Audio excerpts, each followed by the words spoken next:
നോക്കാണെങ്കിൽ കൂട്ടരെ ഒരു പ്രസംഗപീഠത്ത് കയറിയിട്ട് പ്രസംഗിക്കാനൊന്നുമില്ല, മാറ്ററുകളൊന്നുമില്ല. എന്നിട്ട് ഇങ്ങനെ എന്തൊക്കെയോ പറയുക. എന്തൊക്കെ ഇവർ സാവിയത്ത് സൂഫിയക്ക് എതിരായിട്ട് പ്രസംഗിച്ചിരുന്നു കേട്ടോളിട്ടോ. ഇനി പറയുന്നുണ്ട്. പേരോട് തന്നെ പല സ്ഥലങ്ങളിലും പല രൂപത്തിലും മറുപടി പറഞ്ഞു നോക്കിയിട്ടുണ്ട്. എന്നാ എനക്കൊരു വർത്താനം കേൾക്കണോ? പേരോടൊരു മറുപടി പറഞ്ഞിട്ടുണ്ട്. മറുപടി തന്നെയാണ്. അതൊരൊറ്റ വട്ടം പറഞ്ഞാൽ മതി. ഒരൊറ്റ വട്ടം പറഞ്ഞാൽ മതി. പറഞ്ഞു നോക്കിയിട്ടുണ്ട് എന്നല്ലേ, പറഞ്ഞിട്ടുണ്ട്, പറഞ്ഞു നോക്കിയല്ല, പറയുക ചെയ്തിട്ടുണ്ട്. അത് ഞങ്ങൾക്ക് പേരോട് ഒരൊറ്റ വട്ടം പറഞ്ഞാൽ മതി. അങ്ങനെയാണ് ഞങ്ങൾക്ക് പേരോട് ഉസ്താദ്, ഞങ്ങൾക്ക് അങ്ങനെയാണ്. ഒരൊറ്റ പ്രാവശ്യം പറഞ്ഞാൽ ഞങ്ങൾക്കത് മനസ്സിലാവും. പിന്നെ രണ്ടാമട്ടം ആ വിഷയം ചർച്ച ചെയ്യേണ്ട ആവശ്യം ഞങ്ങൾക്കില്ല. കുരുവട്ടൂരികൾ പിഴച്ചവരാണ്, അവർ പാറ്റം നാശിച്ചവരാണ് എന്ന് ഞങ്ങൾക്കൊരൊറ്റ വട്ടം കിട്ടിയാൽ മതി. അത് പിന്നെ ഞങ്ങൾ പിന്നീട് ഞങ്ങൾക്ക് അങ്ങനെ ചൊറിഞ്ഞ് കൂടേണ്ട ആവശ്യമില്ലടോ. എൻ്റെ മാതിരിയല്ല, എൻ്റെ പ്രസംഗം ഏതെടുത്ത് നോക്കിയാലും തന്നെയല്ലേ, വേറൊന്നുമില്ലല്ലോ. സാവിയത്ത് സൂഫിയ എന്നും പലതും പറഞ്ഞ് ശ്രമിച്ചിട്ടുണ്ട്. സാവിയത്ത് സൂഫിയല്ല, സാനിയത്ത് സൂഫിയ എന്ന് പറയണം. അതാ പറയേണ്ടത്. പക്ഷെ തീർത്തും മറുപടി കിട്ടിയപ്പോ പിന്നെ അത് അവസാനിച്ചു പോയതാണ്. പേരോട് ഉസ്താദ് ഒരൊറ്റ പ്രാവശ്യം പറയൽ കൊണ്ട് തന്നെ നല്ലവണ്ണം അതിന് മറുപടി കിട്ടി. ഒരൊറ്റ പ്രാവശ്യത്തെ പ്രസംഗത്തിൽ തന്നെ നിങ്ങൾക്ക് നല്ല മറുപടി കിട്ടി. അതല്ലേ, അല്ലാതെ വേറെന്തേങ്ങായി. അതുപോലെ അലവി സഖാഫി എല്ലാ മുഖാമുഖത്തിലും 3 ചോദ്യം നമുക്ക് റിസർവ് ചെയ്തിരുന്നു ഒരു കാലത്ത്. എല്ലാ മുഖാമുഖത്തിലും കുരുവട്ടൂരികൾക്കുള്ള ഒരു 3 ചോദ്യം കുരുവട്ടൂരികളെ സംബന്ധിച്ച് ആർക്കും ചോദിക്കാം എന്ന് അലവി സഖാഫി റിസർവ് ചെയ്തിരുന്നു. അത് നടക്കും ചെയ്തിരുന്നു. എല്ലാ മുഖാമുഖത്തിലും എന്ത് ചെയ്തിരുന്നു, ചോദിക്കും ചെയ്തിരുന്നു. പിന്നെ ജനങ്ങൾക്കത് മനസ്സിലായി, ഇത് കള്ളന്മാരാണ്. കുരുവട്ടൂരികൾ എന്ന് പറഞ്ഞാൽ കള്ളന്മാരാണ്. കള്ളന്മാർ മാത്രമല്ല, കാട്ടുകള്ളന്മാരാണ്.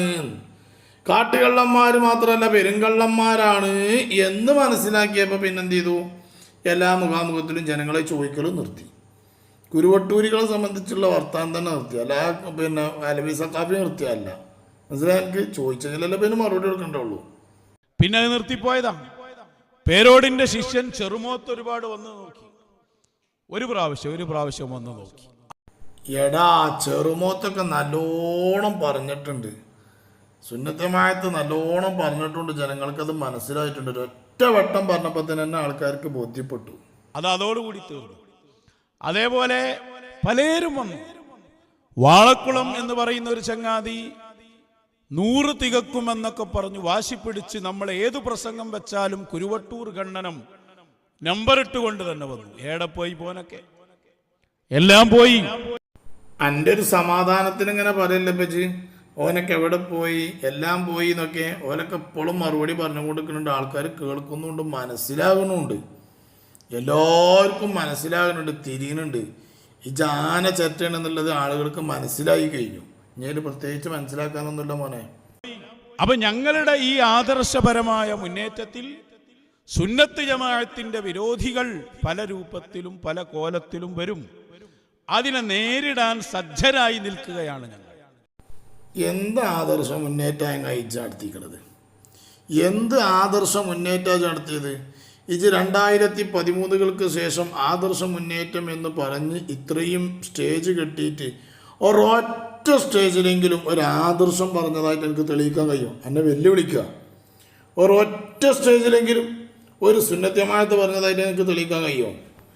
ഇത് അങ്ങനെ AP ഉസ്താദിനും പേരോട് ഉസ്താദിനും പൊന്മൾ ഉസ്താദിനും ഖലീൽ തങ്ങളെ അങ്ങനെ തിന്നുകൊണ്ടെടുക്കുക എന്നല്ലാതെ സുന്നത്ത് ജമാഅത്തിന് വേണ്ടിക്കൊണ്ട് അഹോരാത്രം പരിശ്രമിച്ച വലിയ വലിയ പണ്ഡിതന്മാരെ നോക്കിക്കൊണ്ട് ഗീബത്തും നമീമത്തും പറയാം. അവരെന്ത് ചെയ്യുക, ജനങ്ങളുടെ തരം താഴ്ത്തി കാണിക്കാൻ വേണ്ടിക്കൊണ്ട് ശ്രമിക്കുക.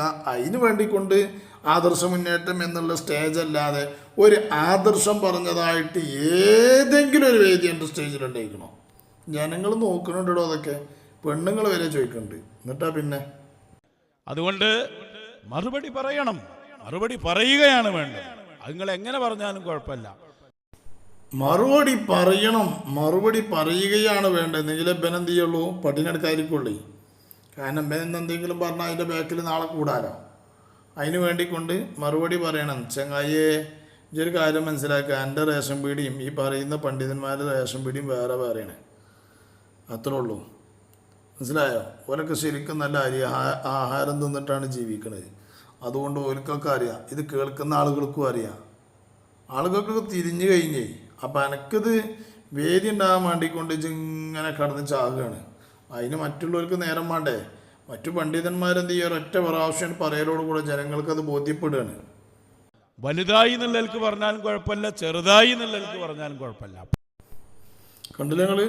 വലുതായി എന്നുള്ള നിലയ്ക്ക് നിങ്ങൾ പറഞ്ഞാലും വേണ്ടില്ല, ചെറുതായി എന്നുള്ള നിലക്ക് പറഞ്ഞാലും വേണ്ടില്ല, ഏത് നിലക്കായാലും വേണ്ടില്ല. നിങ്ങൾ എന്ത് ചെയ്യണം? ഞങ്ങൾക്ക് മറുപടി നിങ്ങൾ പറയണം. ഞങ്ങൾക്ക് മറുപടി നിങ്ങൾ പറഞ്ഞെങ്കിൽ ഞങ്ങൾക്ക് പണി ഉണ്ടാവുള്ളൂ. ഷെയ്ഖ് അപ്പോഴേ ഓർക്ക് പണി കൊടുക്കുള്ളൂ. ഓർക്ക് ഇങ്ങനെ മറുപടി അറിയുമ്പോൾ ഷെയ്ഖ് എന്ത് ചെയ്യും? അപ്പുറത്തുനിന്ന് മറുപടി പിന്നെ ഇവർക്ക് ജോലി കൊടുക്കും. അവിടെ പോയാണ്ടൊന്ന് കാളമൂത്ര പ്രസംഗം നടത്തിയെന്ന് പറയും. അപ്പോൾ അവിടെ ചെന്നിട്ട് കാളമൂത്ര പ്രസംഗം നടത്തുക. ഇങ്ങനെ അതിനുള്ളൊരു സൗകര്യം ചെയ്തു കൊടുക്കണം നിങ്ങൾ. അപ്പം അതിൽ നിങ്ങൾ എന്ത് ചെയ്യണം? മറുപടി പിന്നെ വലിയതായി പറഞ്ഞാലും വേണ്ട, ചെറിയതായി പറഞ്ഞാലും വേണ്ട, നിങ്ങൾ പറയണം. അതിന് ചെണ്ടേ കെട്ടിയോളോട് പറഞ്ഞുള്ള അടുക്കളയിൽ കുത്തിന്നിട്ട് ഇങ്ങനെ പറയാൻ കേട്ടോ. അതിന് സുന്നത്യമായത്തിൻ്റെ പണ്ഡിതന്മാരെ കിട്ടൂല. സുന്നത്യമായത്തിൻ്റെ പണ്ഡിതന്മാർ ഒരൊറ്റ പ്രാവശ്യം അത് ആണ്ട് പറയും, അതോടെ തീർന്നു. അങ്ങനത്തെ അന്നൊക്കെ എടുത്ത് എറിഞ്ഞത് 2013 പേരോട് ഉസ്താദിൻ്റെ ഒരൊറ്റ പ്രസംഗം കൊണ്ട് നിർത്തലാക്കിയില്ലേ? അത് ഞങ്ങൾക്ക് നേതൃത്വം ഒരൊറ്റ വട്ടം പറഞ്ഞാൽ മതി, രണ്ടാം വട്ടം ഞങ്ങൾക്ക് ചിന്തിക്കാമല്ല. അത് ഞങ്ങളുടെ ആലിമീങ്ങൾക്കടക്കം അങ്ങനെയാണ്. ഞങ്ങളെ നേതൃത്വം ഒരൊറ്റ വട്ടം പറഞ്ഞാൽ ഞങ്ങളത് അംഗീകരിച്ചു. അതങ്ങനെ തന്നെയാണ് ഞങ്ങൾ ഇന്നും എന്നും ഇനിയും പോകുന്നത്. ഞങ്ങൾ പണ്ഡിതന്മാർ ഒരൊറ്റ പ്രാവശ്യം ആ വിഷയം പറഞ്ഞാൽ അതിലൂടെ ഞങ്ങൾ പിന്നെ ചിന്തിക്കൂല, ചോദ്യം ചെയ്യൂല. ഞങ്ങളോട് അങ്ങനെയാണ്. ഇപ്പം എന്നോട് എൻ്റെ ഉസ്താദ് പറഞ്ഞേക്കണേ, നൂർഷാ ത്വരീഖത്തിനെ സംബന്ധിച്ച് കാണ്ട് നമ്മളൊരിക്കൽ ചോദിച്ചപ്പോൾ ഉസ്താദ് പറഞ്ഞെന്താ, എൻ്റെ ഉസ്താദ് അത് തെറ്റാണെന്നാണ് പറഞ്ഞേക്കണത്. അതുകൊണ്ട് ഇനി അത് അപ്പം അതിൻ്റെ തെറ്റു ശരി എന്താണ് അതെനിക്കറിയില്ല. തെറ്റു ശരി എനിക്ക് നോക്കേണ്ട ആവശ്യമില്ല. എൻ്റെ ഉസ്താദ് അത് ശരിയല്ല എന്ന് പറഞ്ഞിട്ട് എൻ്റെ ഉസ്താദ് അംഗീകരിച്ചിട്ടുമില്ല. അപ്പോൾ അതുകൊണ്ട് ഇനി ഞാനത് അംഗീകരിക്കാൻ നിൽക്കണില്ല. അതുകൊണ്ട് എൻ്റെ കുട്ടികളും അതിന് നിൽക്കരുതേന്നാണ് ഞങ്ങൾ ഉസ്താദ്. അത് ഞങ്ങൾ എല്ലാ ആളുകളും അത് അംഗീകരിച്ചു. ഒരു വ്യക്തി മാത്രമേ അതിലെന്ത് ചെയ്തുള്ളൂ, മാറിപ്പോയതുള്ളൂ എന്നതുപോലെയാണ് എൻ്റെ കാര്യങ്ങളൊക്കെ. ഞങ്ങളെ ഉസ്താദുമാർ എല്ലാം കൃത്യമായിട്ട് വരച്ച് കാണിച്ചു തരുന്നുണ്ട്. പക്ഷേ ഇജെന്ത് ചെയ്തു? അങ്ങനൊന്നുമല്ല കാട്ടുകള്ളനാണ് ശരിയെന്ന് പറഞ്ഞുകൊണ്ട് പോയി. അനക്ക് പോയി. എന്നിട്ട് പണ്ഡിതന്മാരെ പറഞ്ഞുകൊണ്ട് നടക്കുക. അനക്ക് പോയി. ദുന്യാവും ആഖിറവും നഷ്ടപ്പെട്ടു പോകും. അല്ലാന്ത്